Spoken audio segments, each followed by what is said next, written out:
At the Capitol, state Democrats are attempting to restore millions of dollars in cuts made by the Republican-held House last week. That money helped fund programs for schools, a prescription plan for children, and a state economic fund. 13 on your side's Peter Elliott tells us what Democrats are trying to do. A funding fight in Lansing. There's growing backlash across the state after House Republicans slashed $645 million in previously approved funding.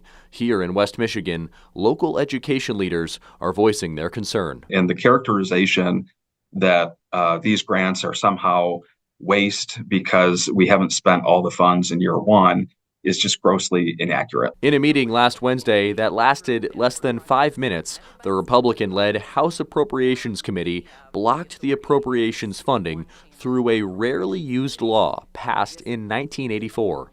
So the House kind of dusted off something that's never been used before. Dan Beam is the executive director of Education Advocates of West Michigan. Money from the taxpayers that has been voted on by all the members of the House, all the members of the Senate, and passed, signed into law by the governor 18 months ago, and then have one committee in one chamber undo all of that. Is that constitutional? House Democrats are now asking that question. Sarah Anthony, a Senate Democrat representing Lansing, sent a letter Tuesday to Attorney General Dana Nessel asking for her opinion. Are the cuts allowed under the Michigan Constitution? In a statement to 13 on your side, a spokesperson for Nessel says the Attorney General's office has received the letter, writing, quote, "The AG opinion review process takes time, and this request raises a significant question," end quote. An opinion is not expected to be issued until after the holidays. It comes as the Democratic-controlled state Senate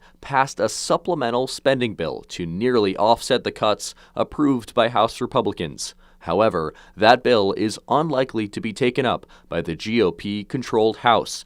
Education leaders say the cuts don't account for how those funds are spent. By cutting projects after year one, is that really grantees need to try to spend down the entirety of their funds within the first fiscal year, which in my opinion would only increase the odds that there would be waste, fraud, and abuse.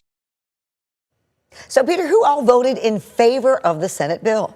Juliet, 5 of the chamber's 18 Republicans voted along with Democrats in favor of that supplemental bill. 2 of the legislators breaking rank represent parts of West Michigan: John Bumstead of North Muskegon and Mark Huizenga of Walker.